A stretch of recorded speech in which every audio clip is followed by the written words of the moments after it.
민전의원의 주장을 토대로 총선에서의 부정선거 과정을 재구성해봤습니다.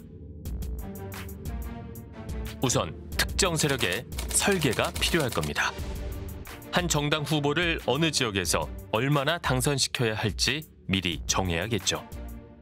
그런데 특정 몇 개 지역구가 아닌 전국적으로 투표 결과를 조작한다는데요. 21대 기준 총선 지역구는 253개입니다. 우선 선관위 서버를 해킹해 각 지역 선거인 명부를 조작해야 합니다. 유령 유권자, 즉 그 지역에 살고 있지 않은 가공의 유권자가 필요합니다. 유령 유권자가 투표한 것처럼 가짜 투표지를 만들어 개표장에 밀어 넣어야 할 테니까요. 예를 들어 사전투표 유령 유권자가 20%라고 가정하면 선거인 명부 안에 약 240여만 명의 유령 투표자 명단을 추가해야 합니다. 유권자 수를 부풀려 놨다면 이제 그 수만큼 가짜 투표지를 만들어야 합니다. 황교안 전 총리가 주최한 외신 기자회견. 지금부터 가짜 투표지의 제작 과정을 보여드리도록 하겠습니다. 먼저 가짜 투표지를 디자인을 합니다. 디자인을 하고 이렇게 큰 종이에 여러 장을 인쇄를 합니다. 이렇게 왜냐하면 대량으로 많은 투표지를 빨리 가짜 표를 만들어야 되기 때문에 이렇게 한 큰 종이에다가 많은 가짜 투표지를 이렇게 디자인하고 인쇄를 합니다. 그리고 기표도장 이미지를 합성해서 민주당의 도장이 찍혀있는 상태로 인쇄를 미리 다 합니다. 그 주장대로라면 어렵지 않아 보이기도 합니다. 21대 총선 사전투표자는 약 1,200만 명. 대략 20%가 유령 유권자였다면 약 240만 장의 가짜 투표지가 필요했을 겁니다. 그런데 전국 253개 지역구마다 출마자 수와 후보자 이름이 모두 다르니 각각의 디자인이 필요합니다. 더구나 사전투표용지에는 후보자 이름 외에도 청인, 직인, QR코드 등도 인쇄돼야 합니다. 우선 전국 250여 개 시도, 군구 선거관리위원회마다 다른 고유의 청인이 찍혀야 합니다. 또한 사전투표지마다 선거관리위원회가 부여하는 고유 일련번호가 담긴 QR코드도 필요합니다. 게다가 전국 3,508개 투표소마다 각기 다른 투표관리관의 도장도 찍혀 있어야 합니다. 선관위 서버에 보관돼 있는 청인, QR코드, 그리고 도장 해킹은 기본입니다. 이제는 종이를 구할 차례입니다.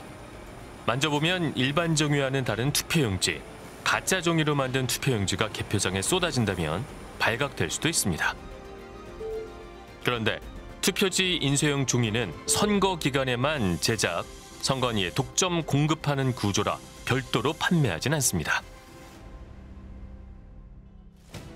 아무튼 엇비슷한 종이를 구했다면 가짜 투표용지를 인쇄할 수 있을 겁니다. 후보자 등록 마감 후 개표일까지는 2주. 지난 총선 당시 투표용지 인쇄를 담당했던 한 인쇄소를 찾아가 봤습니다.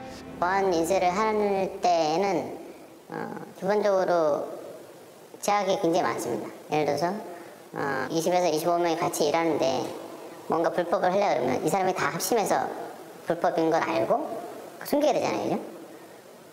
그게 불가능하고 기본적으로 누군가 뭔가 지시를 했을 때 이게 불법적인 걸 알면 20에서 25명이 일사천리로 이게 불법인데도 불구하고 우리가 이렇게 되지 않는 이상, 억압적으로 되지 않는 이상 이게 불가능하고. 해킹에 성공하고 종이를 구해 3,508종류 수백만 장의 가짜 투표지를 비밀리에 인쇄하는 데 성공했다면 전국 각지로 운반해 사전투표함에 몰래 투입하는 일이 남습니다. 투표 사무원, 참관인, 유권자들이 있는 투표소에서는 쉽지 않을 겁니다. 사전투표함을 이동하는 동안에는 각 정당 참관인들뿐만 아니라 경찰까지 동행합니다. 역시 쉽지는 않을 겁니다. 황교안 전 총리에게 물어봤습니다. 언제 혹시 집어넣었을 것으로 추정을 좀 하시나요? 대개는 네. 이제 투표를 하고 나면 3일 또는 4일 동안 보관해두지 않잖아요. 네. 선관위에. 네. 거기서 얼마든지 할 수 있는 거죠. 이동 과정에서도 할지만 갖다 그냥 꽂아 놓고 있으니까 감시가 안 되고. 그러니까 사전선거 투표함 보관 장소로 잠입해 가짜 투표지를 투입한다는 겁니다. 사전 투표함은 전국 250곳 선관위 건물 안에 보관됩니다. 사전 투표함 보관 장소엔 CCTV가 설치돼 있고 선관위 담당자 2명의 지문만 등록, 입출입하도록 관리됩니다. 사전 투표함 보관 장소 앞에서 밤새 감시하는 시민들까지 생겼습니다. 지난 총선 한 사전 투표함 보관 장소에서 포착된 수상한 행동. 제가 현장에 있었거든요. 네? 제가 현장에 있었거든요. 밤새 보고 있었는데 그분이 이제 한 유튜버가 그쪽으로 2시 반 정도 오셔가지고 야 새벽에 이런 좀 부정선거를 하고 있다라는 걸 자기 유튜브 채널에 이제 라이브로 하면서 그 지지자들한테 이제 여기로 와라, 현장에 와라 그래서 경찰도 오고 이렇게 막 좀 난리가 났었죠. 다른 지역에서 사전 투표해 우편으로 도착한 관외 사전 투표 봉투를 넣는 장면이었습니다.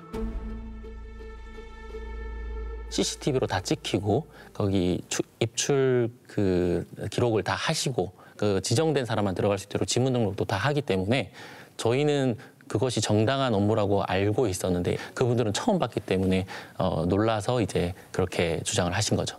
선거관리위원회에 잠입하려면 건물 안팎은 물론 사전 투표함 보관 장소에 CCTV까지 조작해야 합니다. 이제 필요한 건 문을 열 수 있는 지문. 지문 인식기를 조작하거나 250곳 선관위 직원을 매수해야 합니다.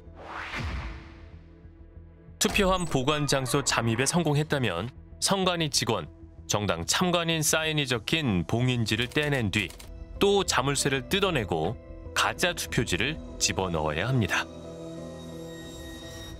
부정선거 음모론자들이 주장하는 그런 일이 있으려면 우선 거대한 범죄단체가 있어야 되고 그리고 가담한 사람이 몇만 명은 돼야 되고 그리고 그렇게 해놓고 깜짝없이 사라져버리고 몇 년 동안 그중에 단 한 사람도 내부 고발도 하지 않고 그러니까 투명 인간이라도 불가능하지. 그럼 A 후보가 이겨야 되는 지역에 이제 개표 조작을 하려고 그래요. 그럼 A 후보가 조작하는 거에 동조해줘야 되잖아요. 그럴 이유는 없잖아요. 그렇죠? 거기 공무원들 그렇게 개표 조작하면 다 처벌받을 텐데 자기 공무원 연금도 날라가고 감옥 갈 수도 있는데 뭐 그렇게 A 후보가 좋아가지고 그래 나 A 후보를 위해서 조작해야지 이렇게 할 공무원들이 얼마나 있으며 누가 그거를 다 모아놓고 야 오늘 이번에는 요 A 지역 요 B 후보가 당선돼야 돼 그러니까 우리 다 개표 조작하자 다 말 맞추자 오케이? 이렇게 해야 되잖아요. 이게 어떻게 가능하냐고요.